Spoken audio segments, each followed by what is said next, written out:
Welcome back everyone. Hi, if you're new, I'm Tori, and today I want to recommend you some books that I think are must reads for the fall and October and just spooky season in general. I have about 14 recommendations here, maybe 13, but I have quite a few to share with you that there's a lot here for everybody. So whether you're looking for something that is just really dark in tone and content for the season, if you're like me and you like to curl up with some darker reads as we start getting into the colder months, and I have some books on there for you to read. But if you're also looking for books that are just pure vibes for the fall, if you just want to curl up with something and not be too creeped out, not read anything too disturbing, then I also have book recommendations on here for that as well. As we go through all of the recommendations, I am going to be letting you guys know which ones are just, for me personally, really dark reads, and then also the books that I think are just pure fall vibes. I hope you guys enjoy this video, and I really hope you end up picking up one or two of these over the course of the Halloween season and just as we get into the colder months in general. So let's get into the video.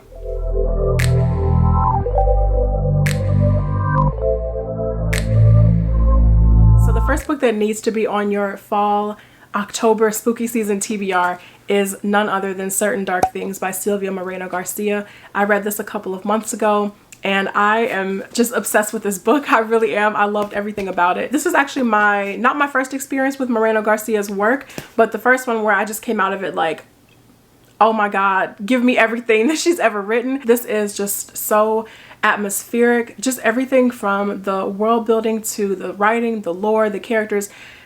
It is just, I highly recommend it. But we're following a few different characters, but our two main ones that we have are Atul, who is a vampire, and we're also following a human named Domingo. They cross paths, and Domingo, he is this really lonely boy, and he's a young man, but he's this lonely young man, and he just longs for friendship and a close bond with someone, and that's when he stumbles across Atul, and Atul is on the run from this rival vampire gang, and it's all set in Mexico City. So I mean, completely atmospheric and just dark. This book is just doing so many things that I love. The friendship that Domingo establishes with Atul and just his loyalty to her is one of my favorite things in this book. And take the writing and the world building and just the dark nature of this book, and I think it just makes for a perfect October read. The next book that I want to recommend is also pretty short, and that's The Cabin at the End of the World by Paul Tremblay. Quite honestly, I missed the person I was before I read this book. This book is completely disturbing. It is just weird, it's disturbing, it's intense. This is one that I would definitely put like on the other end of the spectrum just in terms of content. It's a lot going on in this book. If you've seen the movie 10 Cloverfield Lane with John Goodman, great movie by the way, but if you've seen that, this book kind of gave me similar vibes. We are following this couple, and they are with their daughter in this cabin that's pretty far from other people. It's pretty remote, and the book starts with her playing in the front lawn, and this strange man comes up to the house, and pretty soon other people follow behind him, and they need to get into the house. They need to speak to this family. They need to speak to the fathers. You learn that these strangers that have descended upon this house, they need the fathers. They need this family to make a choice, to do something that is just absolutely horrific in order to prevent the end of the world from happening. The entire book, as you're reading it, you have no clue what is really going on. You don't know if what these strangers are saying are true. You don't know who they really are. This book will really mess with you.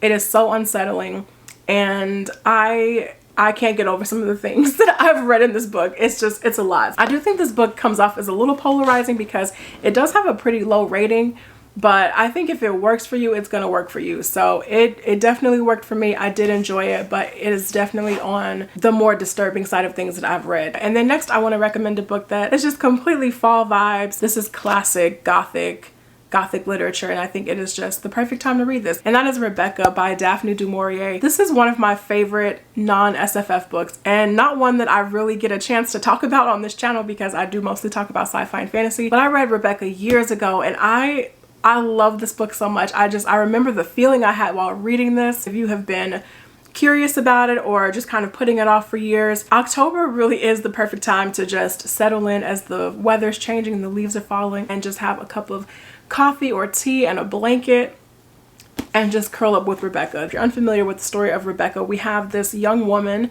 who is unnamed the entire book. She meets and marries this wealthy man, Maxim de Winter, and he whisks her away to his estate, this like grand estate. She moves in and she meets, you know, the classic Mrs. Danvers who oversees the house and everything. And as our main character is starting to settle in, she realizes that the house is haunted is not exactly the right word, but it's more like the memory, the memory of Maxim de Winter's first wife, Rebecca, is still affecting people in the house, especially Mrs. Danvers, who just does not take really well to our unnamed protagonist. It really does take you on the spiral of paranoia, like what is going on in this house? These people have lost their minds. So I love Rebecca. I highly recommend it. I'm actually due for a reread because I have not read this in years, but I still remember just being curled up with this book and being with our main character as she's walking down these winding halls and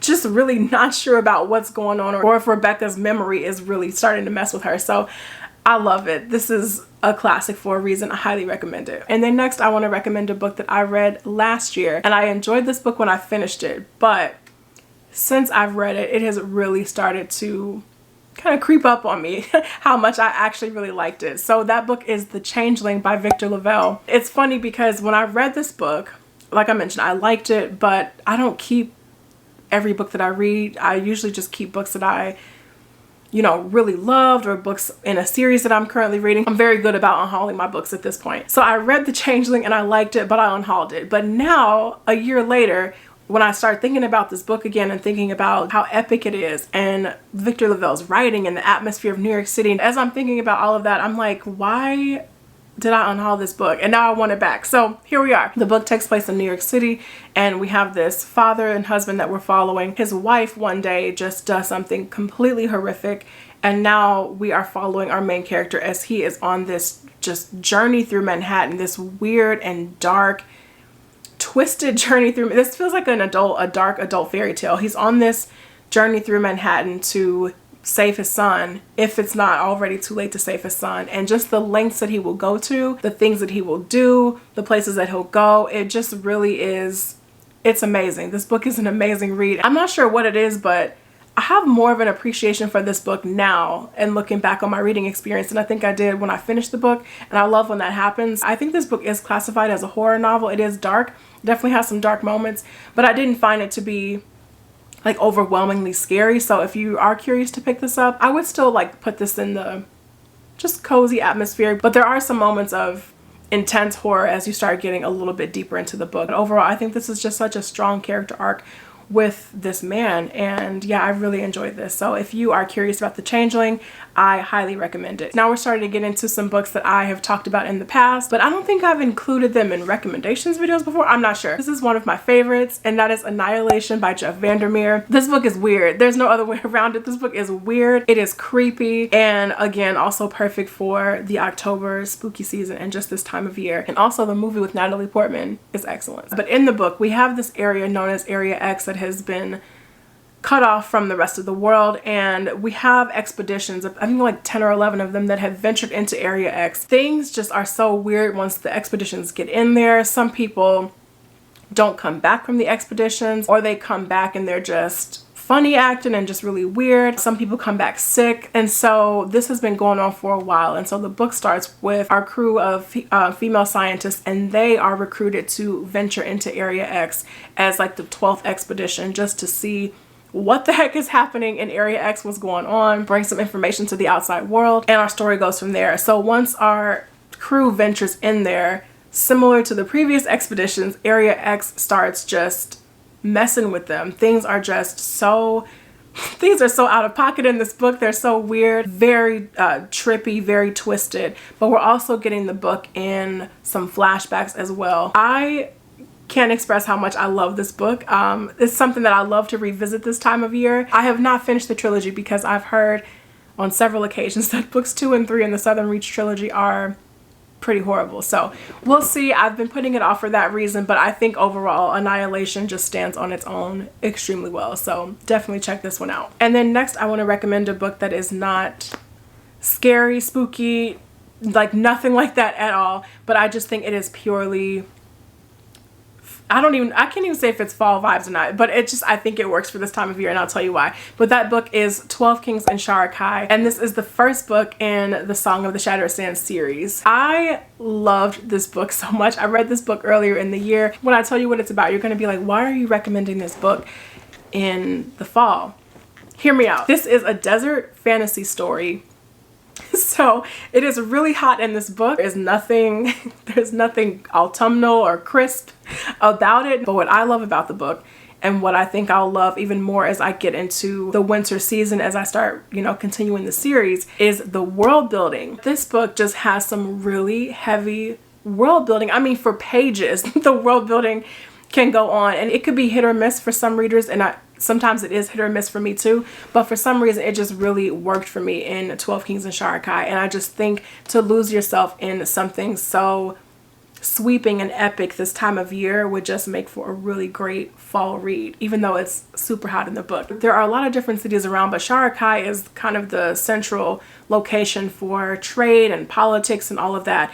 And so Sharakhai is ruled by these 12 kings, and our main character Shada, during a holy night when she's not supposed to be outside, she discovers something about her past that just changes the entire trajectory of the story, and it becomes a lot more of a mystery element in some places. And again, that excellent world building just continues to flow throughout the entire book. So I love 12 Kings and Sharakhai. I cannot wait to continue on with the second book as we start getting deeper into the fall season and the winter, because it's just something that I would love to curl up with when the weather starts getting really cold. This is a great fantasy book. I highly recommend it, and I think it's great for this time of year. Next, I need to recommend a book that I finished recently and basically binge read it because I could not put this book down. And that is The Chestnut Man by Soren Sveistrup. And this is crime, thriller, Nordic noir. This book is so dark. This book is not for the faint of heart. It is very hard to read some of the scenes where the police are finding these victims. But this book was so good. So The Chestnut Man, I feel, is a book where we get all this incredible buildup. We get the police trying to put together what's going on. And I feel like the payoff just was good. In the book, we have this killer known as the Chestnut Man. And at every crime scene, there is like a little chestnut man that's left somewhere near the victim's body. And oh my God, I'm telling you, there are some moments that were genuinely hard to read. They were so violent. The crime scene was described a little bit too vividly sometimes, but it all worked. And there were so many times near the end where this book truly felt like a heart-pounding reading experience, and I just could not turn the page fast enough. As I mentioned, this is Nordic noir, and it takes place in Copenhagen during the fall season, and it's just cold and rainy. Sometimes it's snowing. There's like just different color leaves everywhere, and it just really is that kind of like dark crime novel. So I highly recommend this. This was amazing. Next on the recommendations list is Dead Silence by S.A. Barnes, and this is a sci-fi horror novel, and one that might not work for everybody, but I had such an amazing time with this book. It was so fun to read, and it definitely has some intense horror moments, but overall, like, the book is just very entertaining. So in this, we have our main character, who is the leader of this crew, and her crew, as they're in space flying around, they stumble upon this ship, and turns out the ship is actually this like luxury cruise liner that went missing almost 20 or over 20 years ago now at this point. It was just, the news was everywhere. It was such a big deal. There were all these important people on board, and it just completely disappeared. And so the crew stumbles upon this ship, and they take it upon themselves to go investigate. This book is just really fun, in my opinion. It feels like just a popcorn fun kind of horror movie that you would sit down one weekend in October and just watch with friends or something. The book is told in two timelines. We have the timeline where the crew stumble upon the ship and they're like exploring the ship and everything, and creepy things are starting to happen.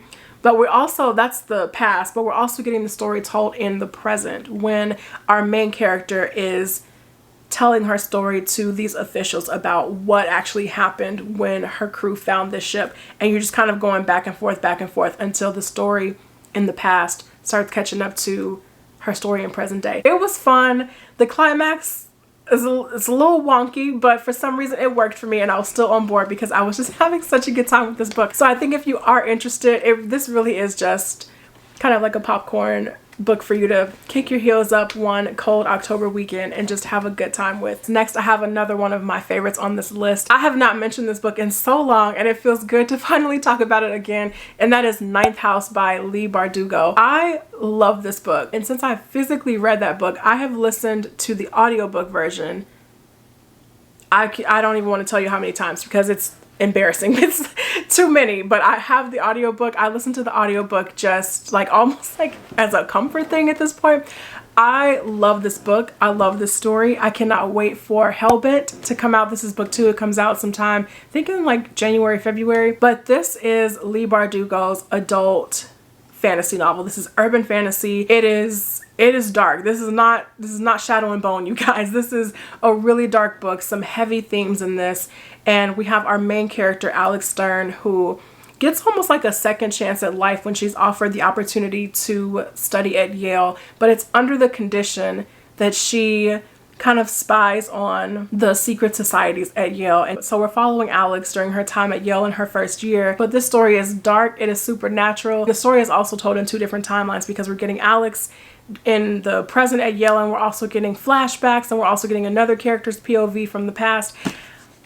I love this book so much. I really do. I love the whole vibe of it. I love the story. I love Alex as a character. The magic in this is so good. That's something that I don't want to get into because it's not really in the synopsis. So this is a great book. It is by far one of my favorite reads in the last like 5 years. So I think if you have been interested in Ninth House and you just have not gotten around to picking this book up yet, now's the time. What are you doing?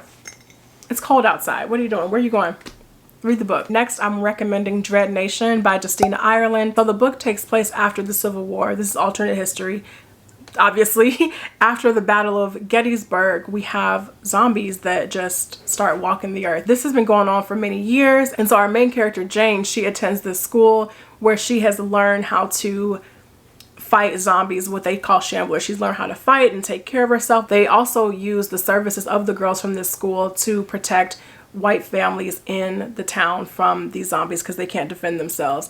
But now as the zombies kind of start tapering off and they're not as prevalent in the area, Jane has to learn new skills in order to basically survive in this world. But she's sent somewhere else, and that's when our story really starts getting into motion and things just unravel from there. So I did enjoy this overall, and I think if you're looking for a fun and unique take on the zombie genre this October and spooky season, this is definitely one to check out if you're interested. Next is another book that I have not mentioned in a very, very long time, and that is Coraline by Neil Gaiman. This is the definition of spooky season. This is actually a children's novel, and I remember reading this book for the first time and just being disturbed to my core. And I'm just thinking to myself, how is this book for children? It is just one of the creepiest, most unsettling books that I think I've ever read. I really do put Coraline up there as just being one of the most disturbing things I've read in a very, very long time. But we have our main character, Coraline Jones, who moves into this new place with her family. Her parents are horrible. They are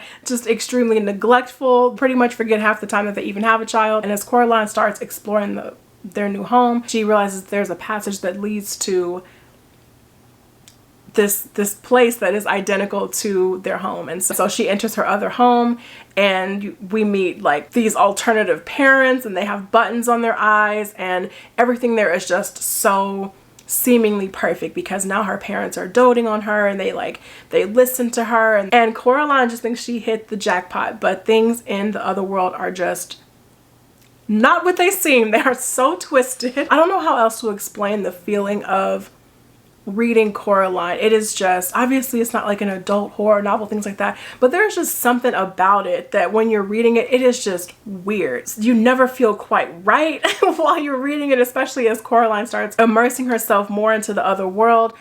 Just the tone of the story, I think, is incredible, and Neil Gaiman just nailed it. And then next I want to recommend another one of my favorites from last year, and that is My Soul to Keep by Tananarive. This I think is a must read for this time of year. I don't think it takes place in the autumn. I forgot. I think it takes place in Florida, so they don't have autumn weather down there anyway. But this book is so dark. It is such a great read. and just the exploration of family and marriage, and this man DeWitt, who is, he's an immortal man, but just the way that you get into his mind and his psyche about, you know, just about him living so long. This book is incredible, and it's so heartbreaking too, because we go on this really deep journey with DeWitt, and we just see that he's been alive for so long, and he struggles just with all these different things because he's trying to keep his family safe, but also he's wrestling with his loyalty to his brotherhood that, you know, made him immortal in the first place. Oh, I love this book. I really do love this book so much. I loved our main character, who is a journalist. Just the whole time she is investigating these weird things that have been happening around, you know, just around where she lives.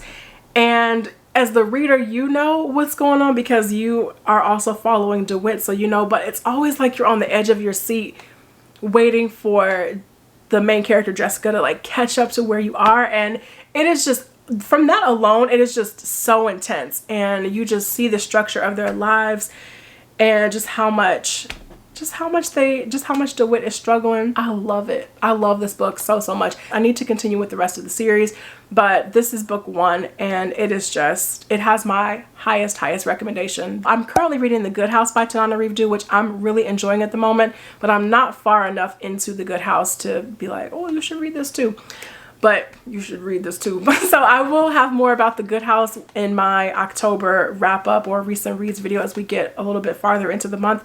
But I love Tanana Reeve writing. If you have not read My Soul to Keep, go pick that book up. And last but certainly not least is my yearly recommendation. I'm so sorry for people who have been here for a while and they know what I recommend every single year, but I do this for a reason because we get new people here all the time. So if you have not been here with me since last October and have not seen my previous recommendations videos for the fall, then you would have never seen this book. So my yearly recommendation, I really need everybody to read this book. If you pick this book up because of me, just please let me know. If you pick it up and you hate it, you know, maybe don't let me know that. But that book is Night Film by Marisha Pessl. I struggle every year to put this book into words, but October and just the fall season in general is really the only time that I talk about Night Film.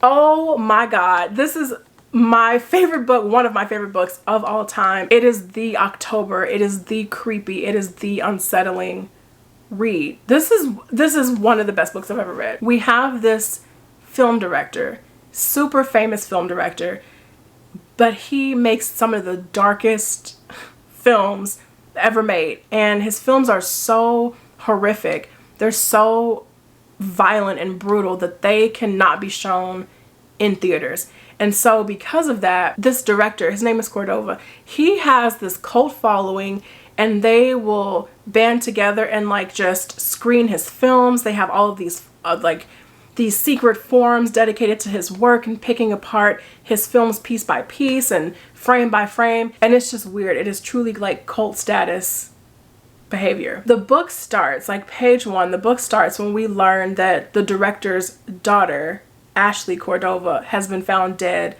in this warehouse in Manhattan. And this journalist, who really became disgraced from covering Cordova in the past, he then inserts himself in this case of Cordova's now, you know, dead daughter. The journey that our main character goes on to discover what actually happened to Ashley, he has to immerse himself in this director's fan base and into these like underground screenings and all of these weird places that they show his films. He gets wrapped up into that obsession that everybody else has with this director. There are some points in this book where you truly feel like you're losing your mind, because you as the reader are that immersed into it, and you feel like a fan of this director, and you feel like you've seen these. I mean, we go into detail about these films. You feel like these films are real. You feel like you have seen them. You feel like you are a fan of the film. And there are some points in this book where I looked up and just truly for a split second forgot where I was. Pick up Night Film. This is my yearly recommendation. Pick up Night Film. It needs to be on your TBR. That is it for me, you guys. Thank you all so much for watching this video. I really appreciate it. Let me know down in the comments if you're going to pick up any of these, if any of these sound interesting, if you've read them, or if you just really don't care. Let me know what is on your fall TBR and what you're excited to be reading. Thank you guys again, and I will see you in the next video. Take care.